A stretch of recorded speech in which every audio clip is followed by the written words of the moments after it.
Hi hello ನನ್ನ ಪ್ರೀತಿಯ ಸ್ನೇಹಿತರೆ ಎಲ್ಲರಿಗೂ ನಮಸ್ಕಾರ. ನಾನು ನಿಮ್ಮ ಶ್ರೀ ದೀಕ್ಷಿ. ಎಲ್ಲರೂ ಹೇಗಿದ್ದೀರಾ? ಎಲ್ಲರೂ ಚೆನ್ನಾಗಿದ್ದೀರಾ ಅಂತ ಭಾವಿಸ್ತಾ ಇದ್ದೀನಿ. ಇವತ್ತಿನ ವಿಡಿಯೋದಲ್ಲಿ ತುಂಬ ಸಿಂಪಲ್ಲಾಗಿ ಈಸಿಯಾಗಿ ಟೇಸ್ಟಿಯಾದಂತಹ ಚಿಕನ್ ಫ್ರೈ ಯಾವ ಥರ ಪ್ರಿಪೇರ್ ಮಾಡ್ಕೊಳ್ಳೋದು, ಹಾಗೆ ಇದಕ್ಕೆ ಏನೇನು ಇಂಗ್ರೀಡಿಯೆಂಟ್ಸ್ ಬೇಕು ಅಂತ ನೋಡೋಣ. ನೀವೇನಾದರೂ ಒಂದು ಸಲ ಈ ವಿಧಾನದಲ್ಲಿ ಪ್ರಿಪೇರ್ ಮಾಡಿಕೊಂಡು ತಿಂದು ನೋಡಿದ್ರೆ ಅಂತೂ ಪದೇ ಪದೇ ಇದೇ ಥರ ಪ್ರಿಪೇರ್ ಮಾಡ್ಕೊತೀರಾ, ಅಷ್ಟೊಂದು ಚೆನ್ನಾಗಿರುತ್ತೆ. ಬನ್ನಿ ಇವಾಗ ಇದಕ್ಕೆ ಏನೇನು ಇಂಗ್ರೀಡಿಯೆಂಟ್ಸ್ ಬೇಕು ಅಂತ ನೋಡೋಣ. ಇಲ್ಲಿ ನಾನು ಚಿಕನ್ ಫ್ರೈ ಪ್ರಿಪೇರ್ ಮಾಡ್ಕೊಳ್ಳೋಕ್ಕೆ 3/4 kg ಚಿಕನ್ ತಗೊಂಡು ನೀಟಾಗಿ ತೊಳೆದು ನೀರೆಲ್ಲ ಹಿಂಡ್ಬಿಟ್ಟು ಸೈಡ್ಗೆ ಎತ್ತಿಟ್ಕೊಂಡಿದ್ದೀನಿ.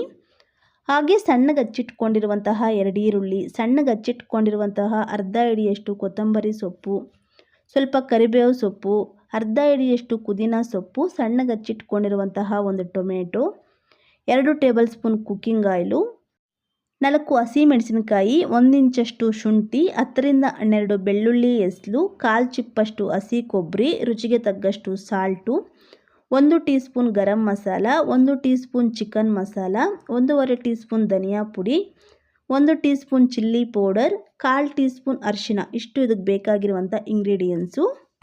ಇವಾಗ ಒಂದು ಮಿಕ್ಸರ್ ಜಾರ್ಗೆ ಹಸಿಮೆಣಸಿನಕಾಯಿ, ಬೆಳ್ಳುಳ್ಳಿ ಎಸಳು, ಶುಂಠಿ ಹಾಗೆ ಹಸಿ ಕೊಬ್ಬರಿ ಸೇರಿಸ್ಕೊಂಡು ಈ ಥರ ಸಾಫ್ಟಾಗಿ ಗ್ರೈಂಡ್ ಮಾಡಿಕೊಂಡು ಸೈಡ್ಗೆ ಎತ್ತಿಟ್ಕೊಳ್ಳೋಣ.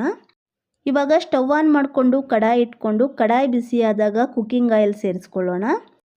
ಆಯಿಲ್ ಬಿಸಿಯಾದಾಗ ಆನಿಯನ್ ಸೇರಿಸ್ಕೊಂಡು ಗ್ಯಾಸ್ ಮೀಡಿಯಮ್ ಫ್ಲೇಮ್ನಲ್ಲಿ ಇಟ್ಕೊಂಡು 2ರಿಂದ 3 ನಿಮಿಷ ಆನಿಯನ್ ಗೋಲ್ಡನ್ ಬ್ರೌನ್ ಕಲರ್ ಬರೋ ತನಕನೂ ಫ್ರೈ ಮಾಡ್ಕೊಳ್ಳೋಣ.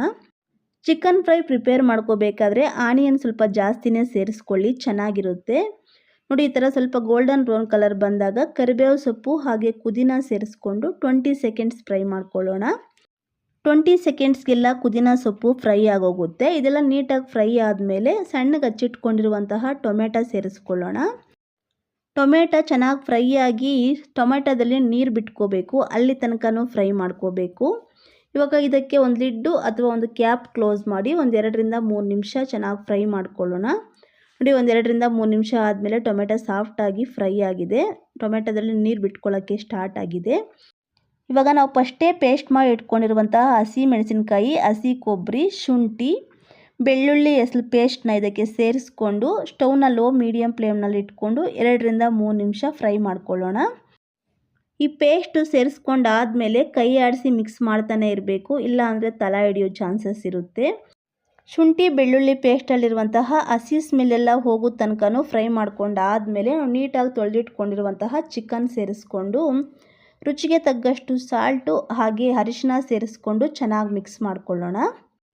ನೋಡಿ ಈ ಟೈಮಲ್ಲಿ ಬರೀ ಅರಿಶಿನ ಮತ್ತು ಸಾಲ್ಟ್ ಅಷ್ಟೇ ಸೇರಿಸ್ಕೊಂಡಿರೋದು, ಬೇರೆ ಮಸಾಲೆ ಪುಡಿ ಯಾವುದು ಸೇರಿಸ್ಕೊಂಡಿಲ್ಲ. ನೀವು ಅಷ್ಟೇ ಪ್ರಿಪೇರ್ ಮಾಡ್ಕೋಬೇಕಾದ್ರೆ ಸೇಮ್ ಇದೇ ಥರ ಪ್ರಿಪೇರ್ ಮಾಡ್ಕೊಳ್ಳಿ. ನೋಡಿ ಈ ಥರ ನೀಟಾಗಿ ಮಿಕ್ಸ್ ಮಾಡ್ಕೋಬೇಕು. ನಾವು ಇದಕ್ಕೆ ಸೇರಿಸ್ಕೊಂಡಿರುವಂತಹ ಸಾಲ್ಟು, ಅರಿಶಿನ ಹಾಗೆ ನಾವು ಸೇರಿಸ್ಕೊಂಡಿರುವಂತಹ ಹಸಿಮೆಣಸಿನಕಾಯಿ, ಬೆಳ್ಳುಳ್ಳಿ, ಶುಂಠಿ ಹಾಗೆ ಹಸಿ ಕೊಬ್ಬರಿ ಪೇಸ್ಟು ಇದೆಲ್ಲ ಚಿಕನ್ ಚೆನ್ನಾಗಿ ಅಬ್ಸರ್ವ್ ಮಾಡ್ಕೋಬೇಕು, ಅಲ್ಲಿ ತನಕನೂ ಚೆನ್ನಾಗಿ ಮಿಕ್ಸ್ ಮಾಡ್ಕೋಬೇಕು. ಇವಾಗ ಒಂದು ಕ್ಯಾಪು ಅಥವಾ ಒಂದು ಲಿಡ್ ಕ್ಲೋಸ್ ಮಾಡಿ 7ರಿಂದ 8 ನಿಮಿಷ ಫ್ರೈ ಮಾಡ್ಕೊಳ್ಳೋಣ. ನಾವು ಚಿಕನ್ ಸೇರಿಸ್ಕೊಂಡಾದಮೇಲೆ ಅವಾಗವಾಗ ಓಪನ್ ಮಾಡಿ ಮಿಕ್ಸ್ ಮಾಡ್ಕೊತಾನೆ ಇರಬೇಕು, ಇಲ್ಲಾಂದರೆ ತಳ ಹಿಡಿದು ಬಿಡುತ್ತೆ. ನೋಡಿ ಚಿಕನ್ನಲ್ಲಿ ನೀರು ಬಿಟ್ಕೊಳ್ಳೋಕ್ಕೆ ಸ್ಟಾರ್ಟ್ ಆಗಿದೆ, ಇನ್ನೇನು ಆಲ್ಮೋಸ್ಟ್ ಅರ್ಧ ಚಿಕನ್ ಬಾಯ್ಲ್ಡ್ ಆಗೋಗಿರುತ್ತೆ. ಆ ಟೈಮಲ್ಲಿ chilli powder, garam masala, chicken masala ಹಾಗೆ ಧನಿಯಾ ಪುಡಿ ಹಾಗೆ ಕೊತ್ತಂಬರಿ ಸೊಪ್ಪು ಸೇರಿಸ್ಕೊಂಡು ಚೆನ್ನಾಗಿ ಮಿಕ್ಸ್ ಮಾಡ್ಕೊಳ್ಳೋಣ. ಇವಾಗ ನಾವು ಸೇರಿಸ್ಕೊಂಡಿರುವಂತಹ ಮಸಾಲೆ ಪುಡಿ ಎಲ್ಲ ಚಿಕನ್ ಪೀಸಸ್ಸು ಚೆನ್ನಾಗಿ ಅಬ್ಸರ್ವ್ ಮಾಡ್ಕೋಬೇಕು, ಅಲ್ಲಿ ತನಕನೂ ನೀಟಾಗಿ ಮಿಕ್ಸ್ ಮಾಡಿಕೊಂಡು ಒಂದು ಕ್ಯಾಪು ಅಥವಾ ಒಂದು ಲಿಡ್ ಕ್ಲೋಸ್ ಮಾಡಿ 5ರಿಂದ 6 ನಿಮಿಷ ಚೆನ್ನಾಗಿ ಫ್ರೈ ಮಾಡಿಕೊಂಡ್ರೆ ಚಿಕನ್ ಪೀಸಸ್ಸು ಬಾಯ್ಲ್ಡ್ ಆಗೋಗುತ್ತೆ. ಇವಾಗ ಚಿಕನ್ ಬಾಯ್ಲ್ಡ್ ಆಗಿದೆಯಾ ಇಲ್ವಾ ಅಂತ ನೋಡಿಕೊಂಡು ಚಿಕನ್ ಬಾಯ್ಲ್ಡ್ ಆಗಿದ್ದರೆ ಸ್ಟವ್ ಆಫ್ ಮಾಡ್ಕೊಂಬಿಡೋಣ. ಇನ್ನೇನು ಫೈನಲಿ ಚಿಕನ್ ಫ್ರೈ ರೆಡಿ ಆಯಿತು ಫ್ರೆಂಡ್ಸ್. ನೋಡಿದ್ರಲ್ಲ ಫ್ರೆಂಡ್ಸ್, ಎಷ್ಟೋ ಸಿಂಪಲ್ ಆ್ಯಂಡ್ ಈಸಿಯಾಗಿ ಟೇಸ್ಟಿಯಾದಂತಹ ಚಿಕನ್ ಫ್ರೈ ಯಾವ ಥರ ಪ್ರಿಪೇರ್ ಮಾಡ್ಕೊಳ್ಳೋದು ಅಂತ.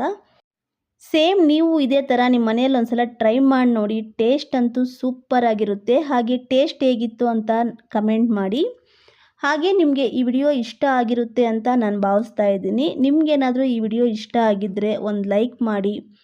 ಇನ್ನು ನನ್ನ ಚಾನಲ್ನ ಸಬ್ಸ್ಕ್ರೈಬ್ ಆಗಿಲ್ಲ ಅಂದರೆ ಈಗಲೇ ಸಬ್ಸ್ಕ್ರೈಬ್ ಮಾಡ್ಕೊಳ್ಳಿ. ಆದಷ್ಟು ನಿಮ್ಮ ಫ್ರೆಂಡ್ಸು ರಿಲೇಟಿವ್ ಜೊತೆ ಶೇರ್ ಮಾಡಿ ನನ್ನ ಚಾನಲ್ಗೆ ಸಪೋರ್ಟ್ ಮಾಡಿ. ನಾನು ಮತ್ತೊಂದು ಈಸಿ ಆ್ಯಂಡ್ ಟೇಸ್ಟಿ ರೆಸಿಪಿಯೊಂದಿಗೆ ನೆಕ್ಸ್ಟ್ ವಿಡಿಯೋದಲ್ಲಿ ಸಿಗ್ತೀನಿ friends. Thanks for watching my video. Thank you.